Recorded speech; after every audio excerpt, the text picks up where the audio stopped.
Hello, I'm Stu. Welcome to the journey. Now Angela's already given you a theoretical basis for this assignment, and she's talked to you generally about the nature of the landscape and the soundscape in which we live and travel.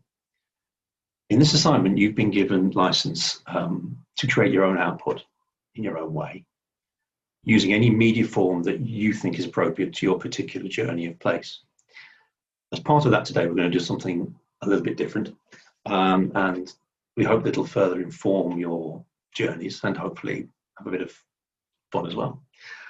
We're going to take a very selective journey through the history of the journey itself, through the mediums of literature and music that's either been a commentary on it, or has inspired it, or has been inspired by journeys.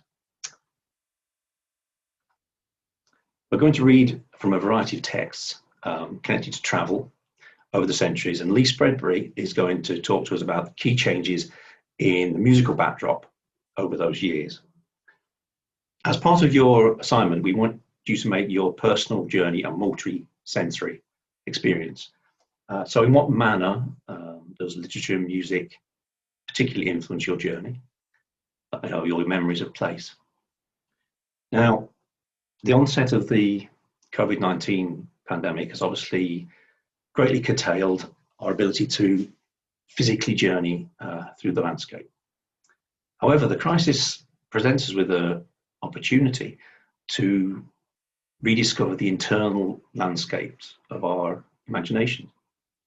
Remember, you're free within this assignment to choose your own journey, place, and memory.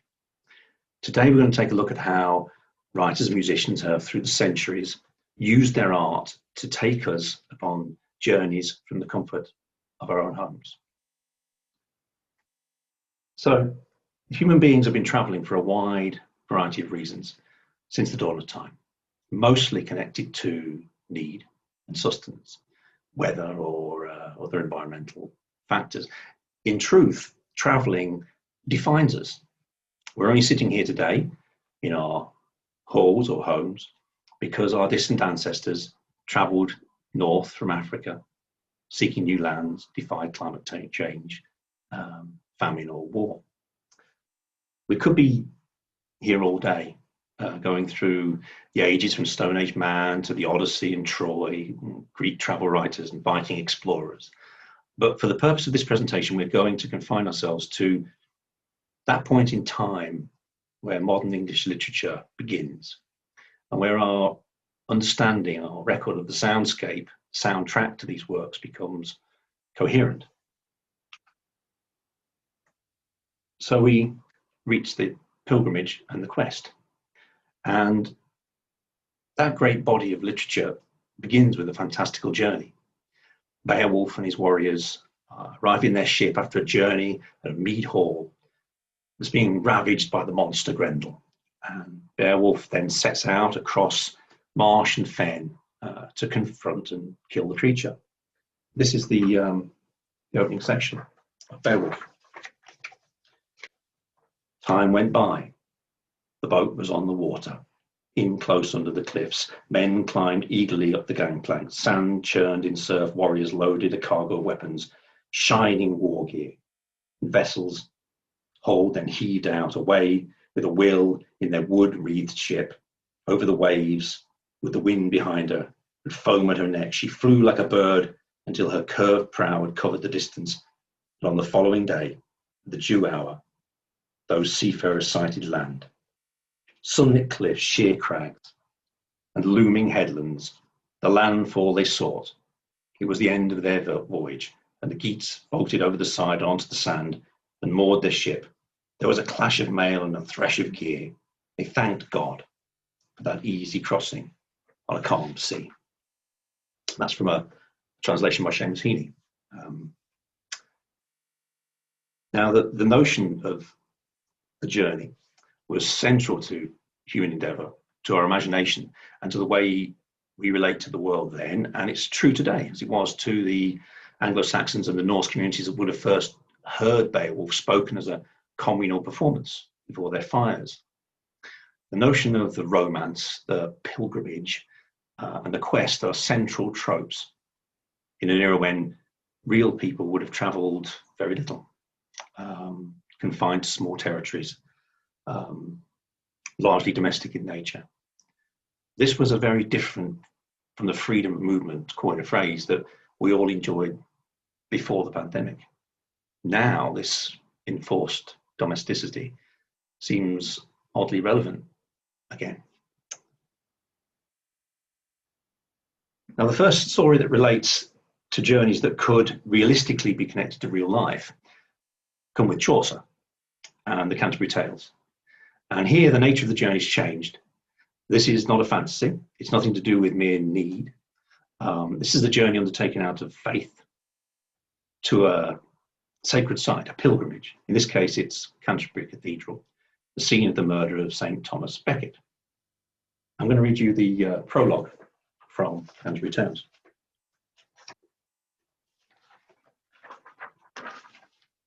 When in April the sweet showers fall and pierce the drought of March to the root and all, the veins are bathed in liquor of such power as brings about the engendering of the flower. When also Zephyrus his sweet breath exhales an air in every grove and heath, upon the tender roots and the young sun, his half course at the sign of the ram has run, and the small fowl are making melody, that sweep away the night with open eye, so nature pricks them, and their hearts engages, and people long to go on pilgrimages. Now, the way in which Chaucer writes, the measure and the tone and the music of the era, the sort of oral landscape through which the pilgrims would have moved, is not the sort of high-born language of court and church. It has a certain drone and a tonal aspect to it that's important, and to which we'll return later. The other thing to mention about Canterbury Tales is that these pilgrims are not saints. They're not necessarily devout just because they're engaged upon a pilgrimage. Indeed, as you read the story, you become aware that you may recognize some of the characters. They're not dissimilar to the sort of people you might encounter on your own journeys, maybe in a train station or a bus or motorway services. There's the drunk, there's the loudmouth, there's the liar, the lecher, the idiot, the holy fool. Human nature's changed surprisingly little over the years. And it's interesting to think, as you try to avoid eye contact with some strange character in a queue outside Subway, that our pilgrim might have had a similar experience in a tavern on the way to Canterbury centuries ago. It's also sobering to note that their journeys would have been blighted and troubled by disease in much the same way as we often feel now, when even small journeys have suddenly become fraught with difficulty and danger. The journey that the pilgrims engage upon, also by our standards, was tiny, from Southwark to Canterbury. In fact, less than an hour's drive today. But these were ordinary people, and their world would still have been almost entirely domestic. Their notion of travel would have been from home to field to church. The pilgrimage might be undertaken once or twice in a lifetime, and by relatively few. Even in light of the pandemic, our landscapes today are still considerably larger. But for the sake of your personal journey, they needn't be. You choose the journey that has meaning to you now. And you choose the place, the memory. You choose whether it's a physical place or a journey of the mind. This was not necessarily so in the days of Chaucer, when most people were still indentured, practically slaves, certainly bound to their own small local landscapes. So the notion of the journey as either a pilgrimage or a quest continued through the ages of the Arthurian romance, with the search for the Grail and Morte d'Arthur by Thomas Malory, to Gawain and the Green Knight, and right up until it was beautifully debunked by Cervantes in his groundbreaking satirical faux quest, Don Quixote, the story of an elderly squire who goes mad reading old romances and takes off on a demented journey into his fantasy, believing windmills are monsters and the barmaid is his virginal muse. From that point on, the journey in literature alters. Once comedy has burst the bubble of fantasy, it's difficult to go back without inviting ridicule. Those that wrote about travel from that point on found themselves resolutely back in the real world. So we get, by the 1590s, The Unfortunate Traveller by Thomas Nash, and the tales of early explorers such as Walter Raleigh, embellishing the truth where needed, but they're no longer entirely fantastical romances. Daniel Defoe travelled the length and breadth of the country describing what he saw realistically. Ironically, for us now, the story was called The Journal of Plague Year. And then he sets adrift his Robinson Crusoe on an island that's believable, if not quite true.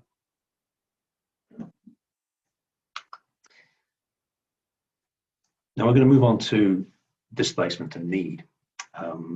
If there's one constant in the history of the journey, then it's one of displacement and of need.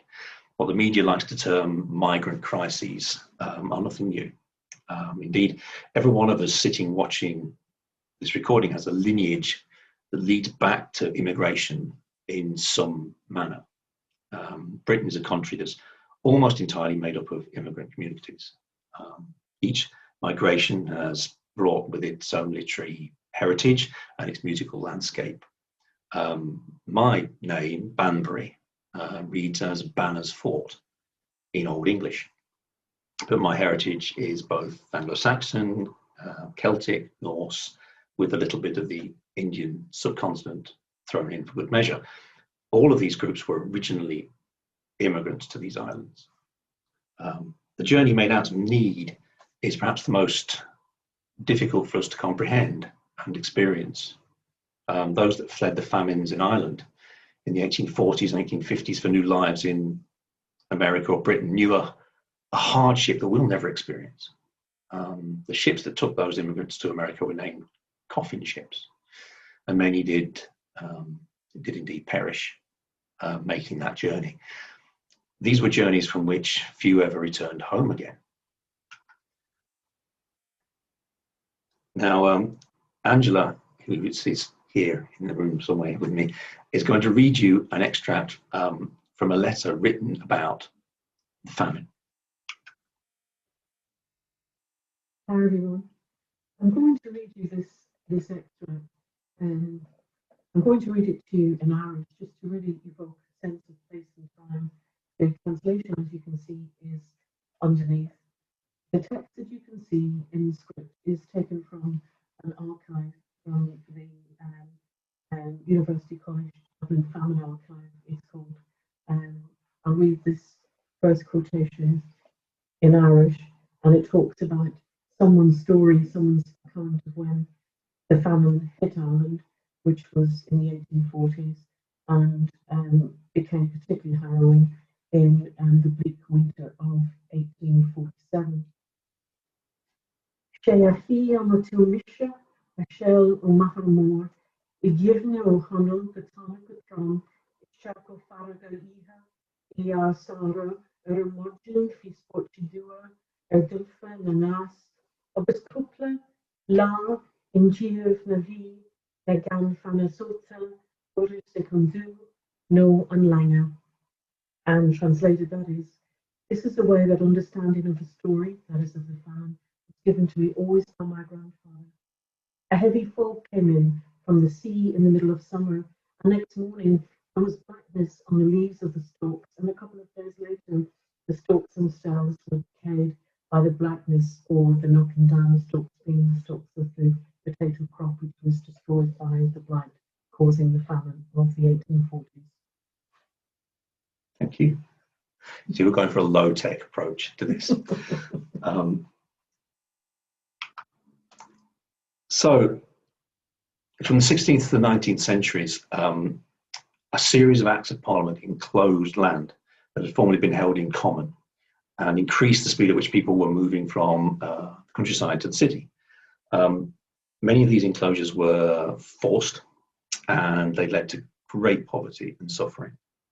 The great chronicler of that plight of these new town dwellers was Charles Dickens. in a series of socially conscious novels from Oliver Twist to Bleak House and Hard Times. The journey that these people took is often described as the journey from innocence to experience.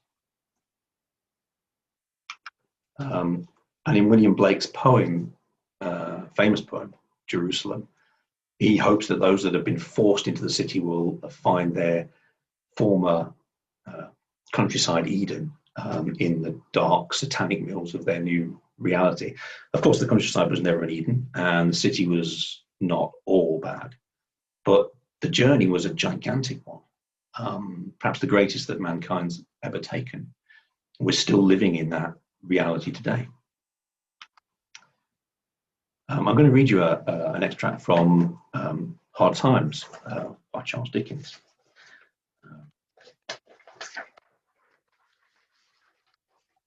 It was a town of red brick, or of brick that would have been red if the smoke and ashes had allowed it. As matters stood, it was a town of unnatural red and black, like the painted face of a savage. It was a town of machinery and tall chimneys, out of which interminable serpents of smoke trailed themselves forever and ever and never got uncoiled. It had a black canal in it, and a river that ran purple with evil-smelling dye, and vast piles of building and full windows, where there was a rattling and trembling all day long, where the piston and the steam engine worked monotonously up and down, like the head of an elephant in a state of melancholy.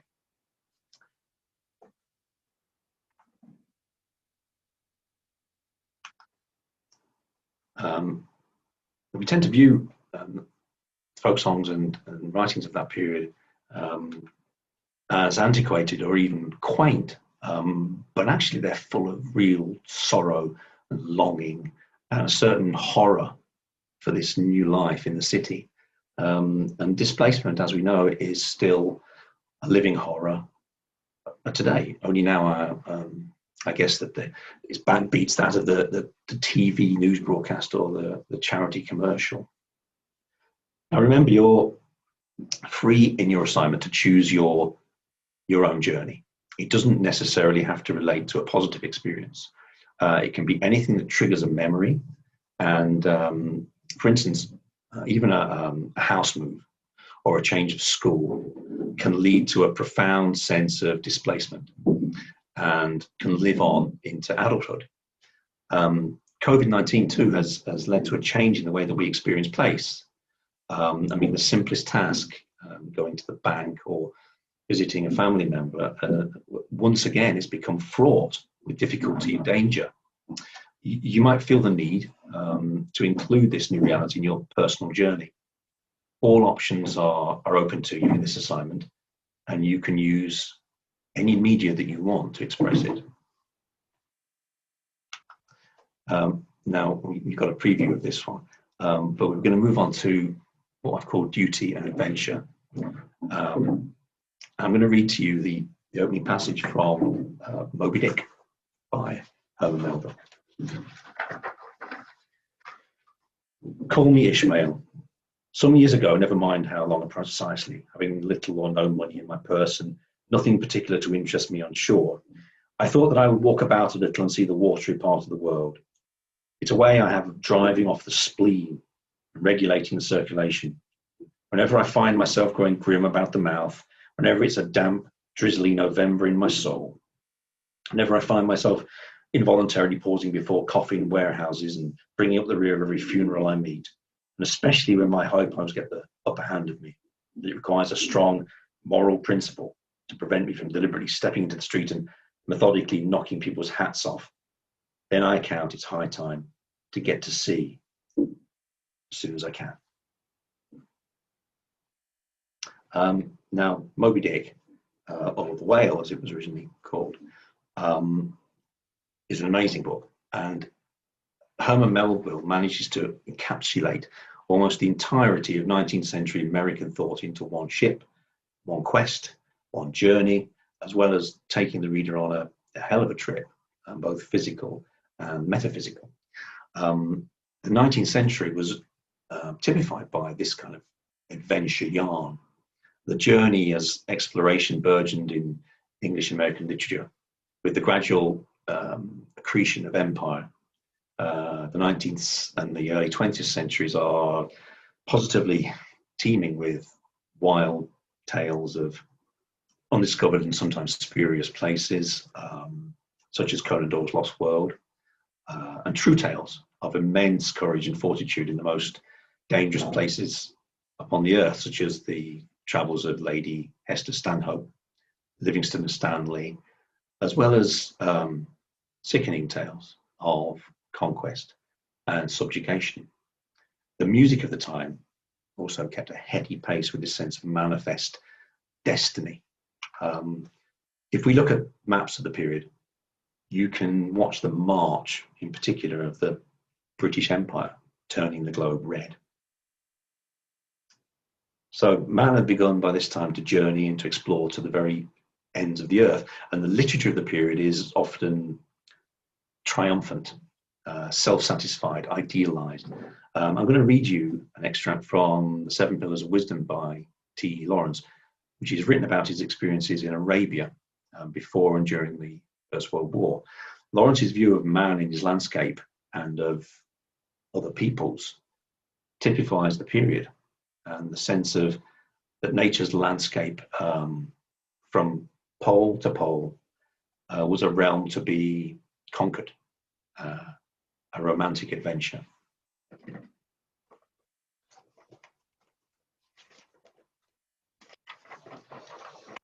It's the Seven Pillars of Wisdom.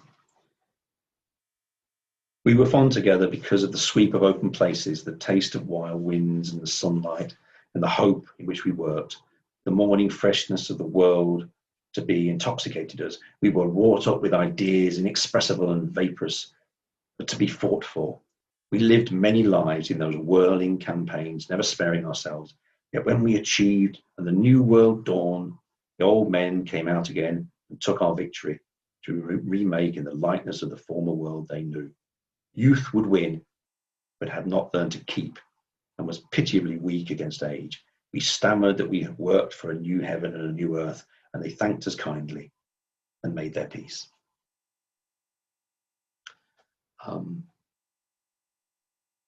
But even as mankind was reaching the physical limits of the journey in the 19th century, there were those that were already dreaming of worlds beyond. The most celebrated was Jules Verne, whose series Voyages Extraordinaire included Journey to the Centre of the Earth, 20,000 Leagues Under the Sea, Around the Moon. And writers such as Verne stretched the boundaries of travel and credulity in equal measure, but they also prefigured the century that was to come, during which much that the 19th century reader saw as being impossible not only came true, but was surpassed.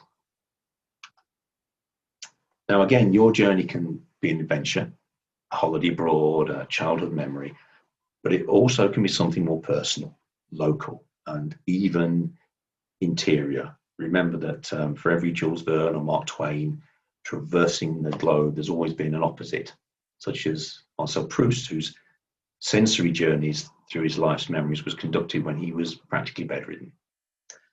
And in line with that, we come to interiority and darkness, and the heart of darkness.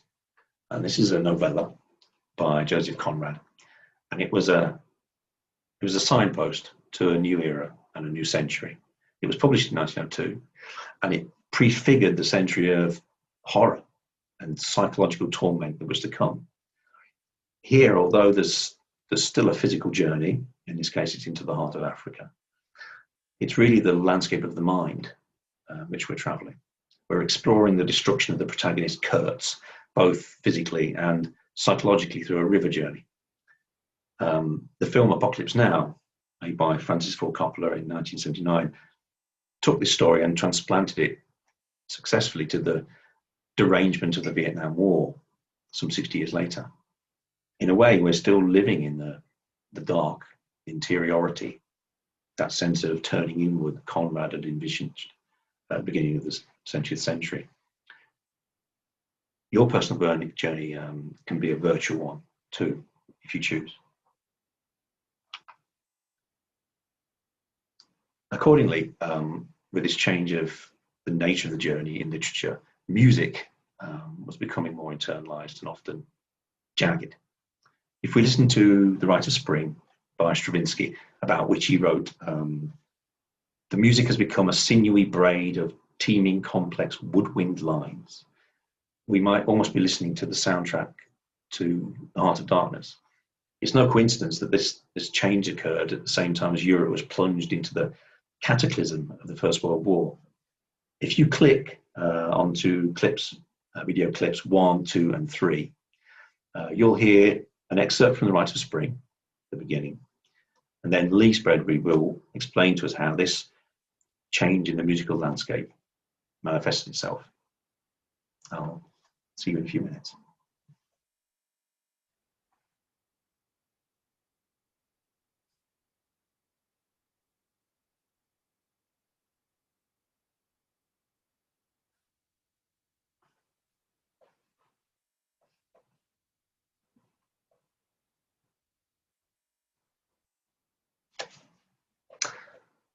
Hello again.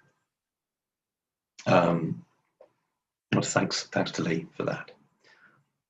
Now, by the time we come to James Joyce and Ulysses in 1922, which is still viewed by some as the greatest novel of the 20th century, he was able to create all the elements of an epic journey that might once have encompassed years and continents, the pilgrimage, the quest, the adventure, and contain it within one day in one city, Dublin. The Dublin of Ulysses becomes a canvas on which Joyce is able to paint monumental landscapes in the smallest details. A street, a cafe, even a shaving bowl and a mirror become huge. The journey is almost entirely one now of the senses. Yet you might be able to glimpse the liquid modernity of the 21st century emerging through Joyce's prose. The book is a difficult read, but it's well worth the effort. This is an extract from Ulysses. His smile faded as he walked, a heavy cloud hiding the sun slowly, shadowing Trinity's surly front. Trams passed one another, in-going, outgoing, clanging, useless words. Things go on the same day after day. Squads of police marching out, back, trams in, out, those two loonies mooching about, Dingham carted off, Rena Purfoy, swollen belly on a bed, groaning to have a child tugged out of her. One born every second somewhere or other, dying every second. Since I fed the birds 5 minutes, 300 kicked the bucket. Another 300 born, washing the blood off, all are washed in the blood of the lamb bawling. Cityful passing away, another cityful coming, passing away too. Other coming on, passing on, houses, lines of houses, streets, miles of pavements, piled up bricks, stones, changing hands. This owner, that. Landlord never dies, they say. Others stepped into his shoes when he gets notice to quit. They buy the place up with gold, and still they have all the gold, swindling it somehow. Piled up in cities, worn away, age after age. It's not surprising that Ulysses is still influencing writing in all genres, right up to the present day. If you listen to, say, for instance, Kate Bush's song Sensual World, you'll hear Molly Bloom's final speech from Ulysses quoted almost verbatim.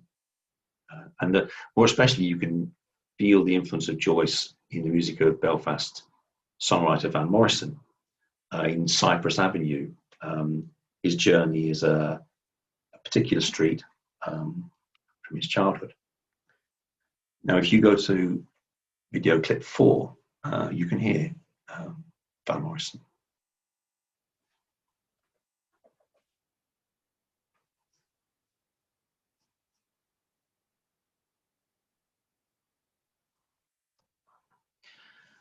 It's a great track. But this is not to pretend that the world for ordinary people changed particularly during this period. Want and displacement were still as much a part of life as they ever were, especially in the wake of the First World War. Even in America, by the 1920s, the richest country in the world, as it still is now, and physically untouched by conflict, the patterns of everyday life could still be torn apart and entire communities uprooted. In Britain, George Orwell was writing The Road to Wigan Pier, while the songs of Woody Guthrie and of John Steinbeck, the work of John Steinbeck, particularly his novel Grapes of Wrath, highlighted what's known as the Depression era, caused by the 1929 financial crash, and the way in which the journey became, again, a desperate migration in search of a fresh start, even a modicum of prosperity. And we're still feeling the echoes of our own financial crash over 10 years ago, since it engulfed the globe in 2007, 2008. And we're probably going to experience another financial difficulty now in the wake of the pandemic. So again, with regards to your own journey, what ways do financial restraints influence your journey? Now, if you go to video clip 5, you'll hear one of Woody Guthrie's songs, I Ain't Got No Home in This World Anymore, sung by Bob Dylan. See you in a minute.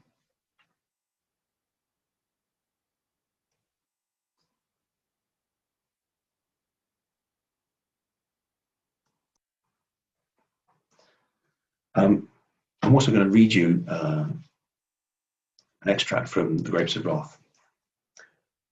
Thus they changed their social life, changed as in the whole universe only man can change. They were not farm men anymore, but migrant men, and the thought, the planning, the long staring silence that had gone out in the fields now went to the roads, to the distance, to the west. That man whose mind had been bound with acres lived with narrow concrete miles, and his thought and his worry were not anymore with rainfall and the wind and the dust, with the thrust of the crops.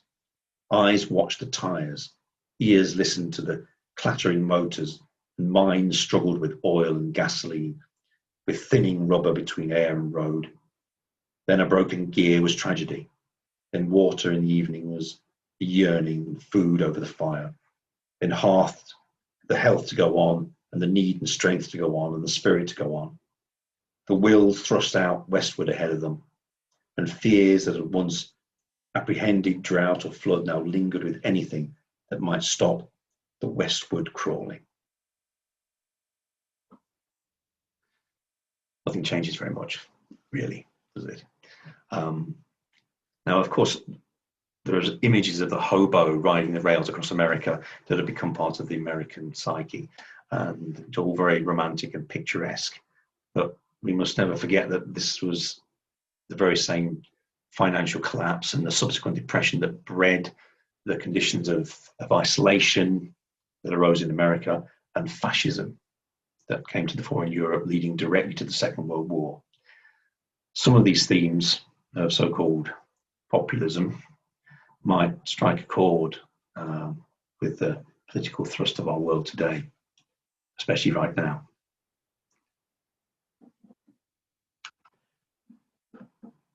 For your own journey, we want you to consider how events have altered the landscape in which you travel, and in what manner industrialization, financial decline, or war, or pandemic have etched themselves into our world. Has the COVID crisis changed the way you view travel and the world beyond our shores? So reflecting on the themes covered so far, to what extent are they still relevant to today's conceptualization of the journey? And we'll pause for maybe 10 minutes here to have a think on that. Thank you. See you again.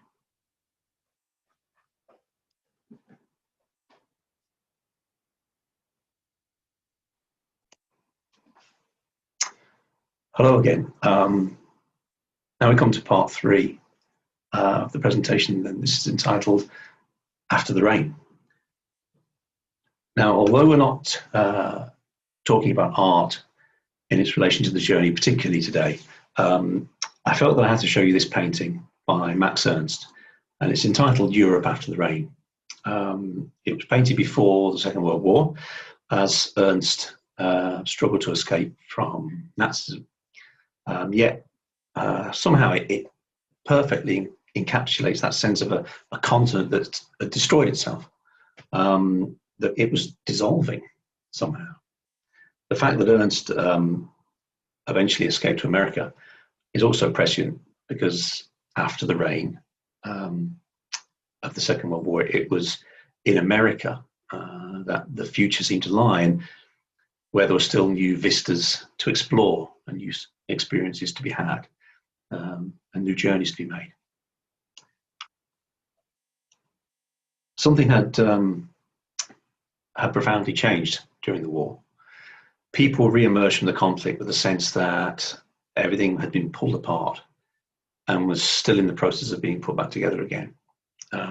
People who, before the conflict, might never have left their own hometown, had now seen a world, the whole world, had seen its most raw and brutal.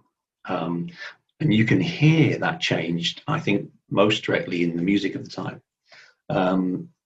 Now, Lee, in a minute, is going to play some jazz and talk to you about that particular musical form. And one piece will have the flavour of jazz before the war, and then one after the conflict.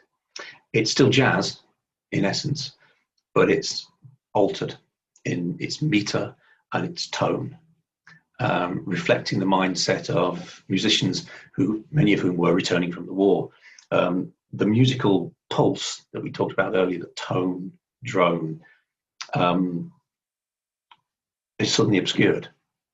And now there's a restlessness, there's a sense of swift movement in the music.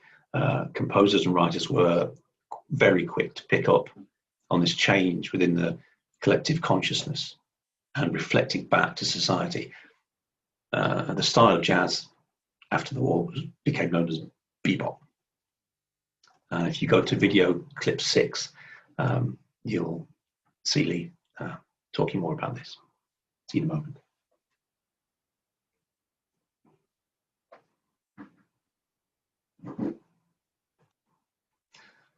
Welcome back. Now, it would be impossible to talk about this post-war period without mentioning Jack Kerouac and his seminal novel On the Road. In many ways, On the Road is jazz in words.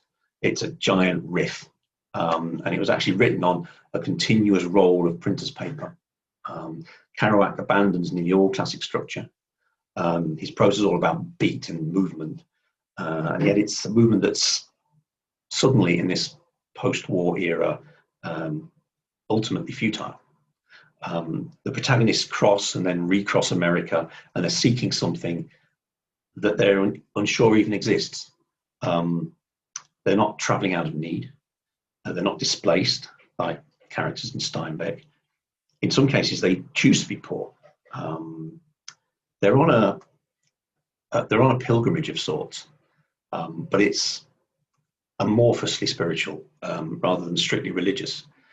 And although Kerouac was personally rather a conservative figure, his journeys and his confederates aren't. They're freewheeling, they're subversive, they're manic, they're sexual, they're restless, if not outwardly rebellious. And included in this parade of fellow travellers were Allen Ginsberg, the poet of Howl, one of the greatest poems written in 20th century in America, William Burroughs, writer of The Naked Lunch, and later Cities of the Red Night, and Neil Cassidy, who's the true hero On the Road, a man for whom travel was literally a way of life. He lived and died on the road. And we're going to hear Kerouac himself reading from his most famous novel in a rare TV performance on The Steve Allen Show. And this is video clip 7. See you in a moment.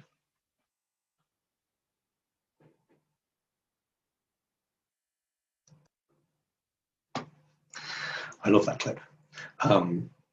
Now, what Kerouac and his fellow travellers had started flourished in the 1960s into an agency for real cultural change.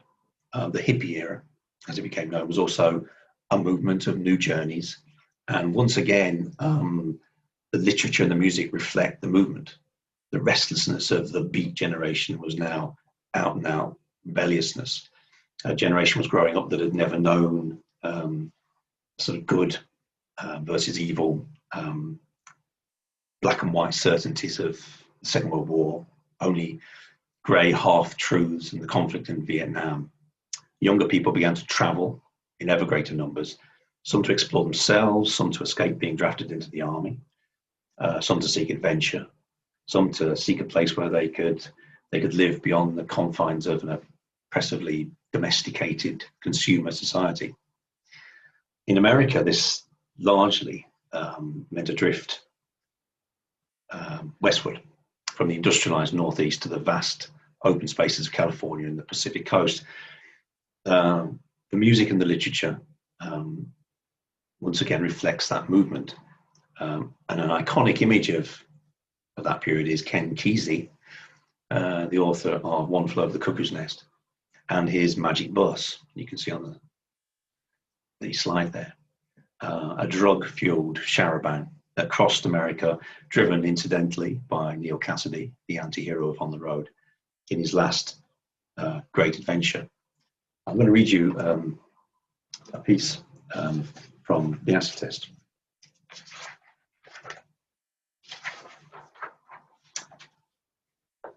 A person has all sorts of lags built into him, Kesey is saying. Once the most basic is the sensory lag, the lag between the time your senses receive something and you're able to react. 1/30th of a second is the time it takes if you're the most alert person alive, and most people are a lot slower than that. You can't go any faster than that. We're all doomed to spend the rest of our lives watching a movie of our lives. We're always acting on what has just finished happening. It happened at least 1/30th of a second ago. We think we're in the present, but we aren't. The present we know is only a movie of the past. We'll never be able to really control the present through ordinary means. Now we're going to listen to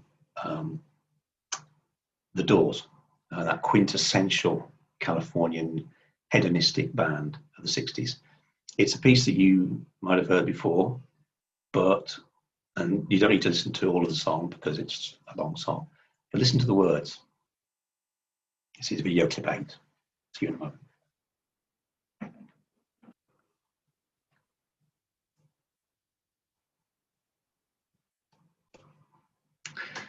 Welcome back. You'll notice there, within that song by The Doors, the jaggedness of bebop has been replaced by a sort of languor that's not only the result of the intake of weed, but a change in the internal landscape of the music and the nature of the journey.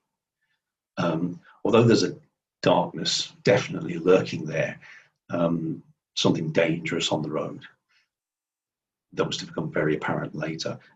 Now, younger travellers were seeking something still, but with a hope of discovering a new life, a new age.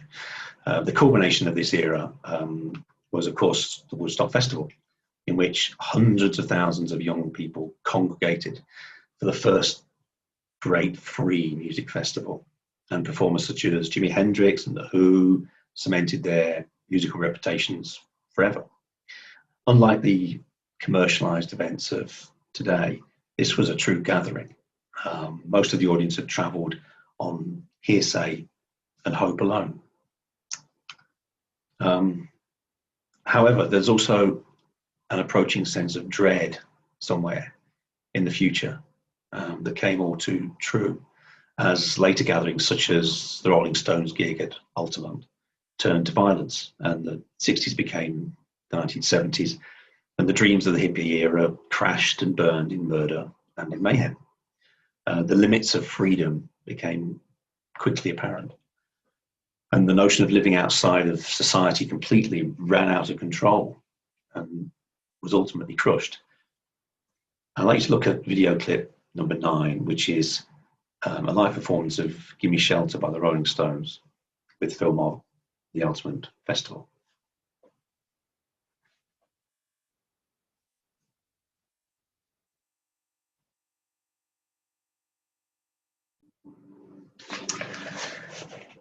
And you can sense that feeling of dystopian rising up there in that film, and you can sense it in the writings of American gonzo journalist Hunter Thompson. I'm going to read you a piece from his book Fear and Loathing in Las Vegas, in which Thompson and a pal drive through the desert to Las Vegas, high on every drug that they can get their hands on, to crash, of all things, a police conference on drug control. This is the road trip of Jack Kerouac, warped out of all recognition and become comic and bitter in the process. And it's only 10 years since On the Road. We were somewhere around Barstow on the edge of the desert when the drugs began to take hold. I remember saying something like, I feel a bit lightheaded, maybe you should drive. And suddenly there was a terrible roar all around us, and the sky was full of what looked like huge bats all swooping and screeching and diving around the car, which was going about 100 miles an hour with the top down to Las Vegas. And a voice was screaming, holy Jesus, what are these goddamn animals? Then it was quiet again. My attorney had taken his shirt off and was pouring beer on his chest to facilitate the tanning process. What the hell are you yelling about? He muttered, staring up at the sun with his eyes closed and covered with wrap-around Spanish sunglasses. Never mind, I said, it's your turn to drive. I hit the brakes and aimed the great red shark towards the shoulder of the highway. No point mentioning those bats, I thought. The poor bastard will see us soon enough.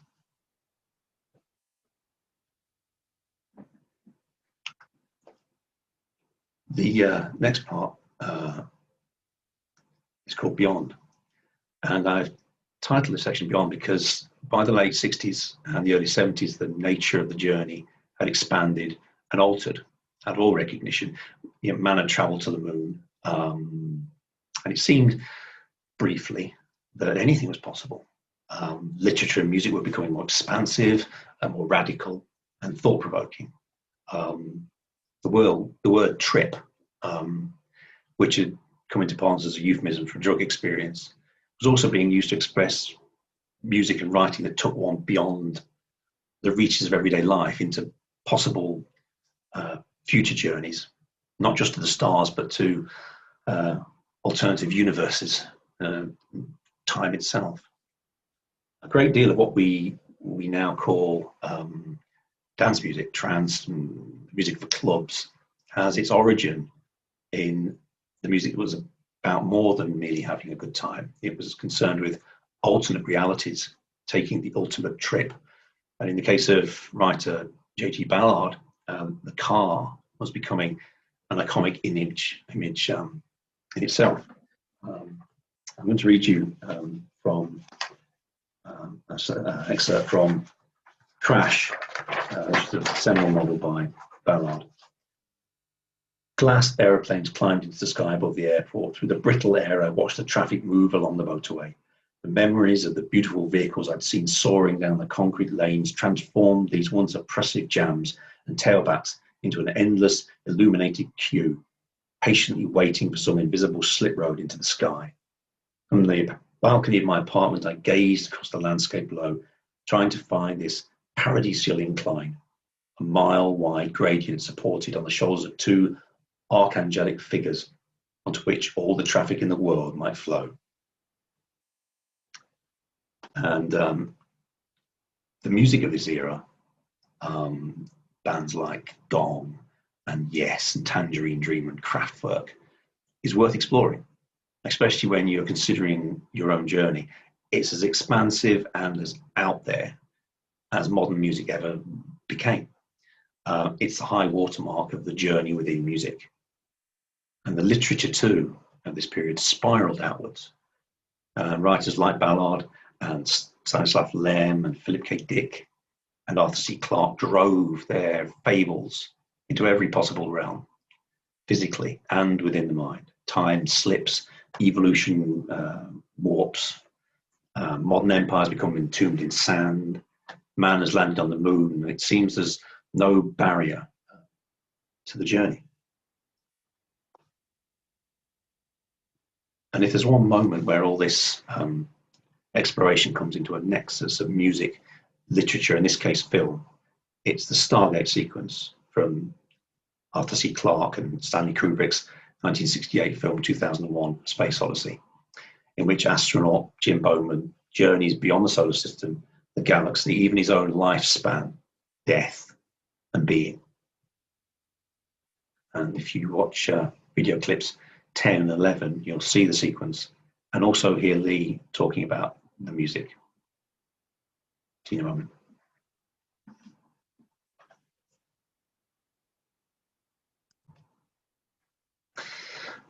Back. It's an amazing clip, and thanks to Lee for his assistance here. Now, of course, the truth of all of this was a little more prosaic, and the outward expansion of man's journey seems to have ground to a halt, especially now in light of the pandemic. But I guess the question we have to ask is, has it? Is that the truth? Have we found new ways to travel? Are there new journeys still to be made? And that's a question for you. So finally, we come to new pilgrimages and new quests. We're back here at the present day, and it's your time and your journey. And so thinking in strictly literary and musical terms, what are the music and words that drive today's sense of travel and journey? What are we seeking? What are our pilgrimages? And what are our quests? What film and music and literature inspires you? What music did you take with you when you travel? Or do you come back to when you return home? What are the texts or images that motivate these journeys? Are they still literary, musical, or are they something other, more commercial? The advert for a holiday, television travelogue, a spiritual quest. Why do we journey in the modern world, and what's its meaning? What does it mean to us now? And is the journey still a medium for personal exploration and growth? So we're looking to explore the relevance of the journey over space, place, and time using literature and music to foster a multi-sensory and multi-dimensional approach when considering the concept of the journey, to assist assignment development through the fostering of reflective practices. And so your individual exercise, this is your time, this is your journey. What are you seeking? Why are you seeking it? What are your pilgrimages? What are your quests? Have fun with the assignment. It's a chance to be free and think freely and use different media. I hope you have fun with it. Thank you.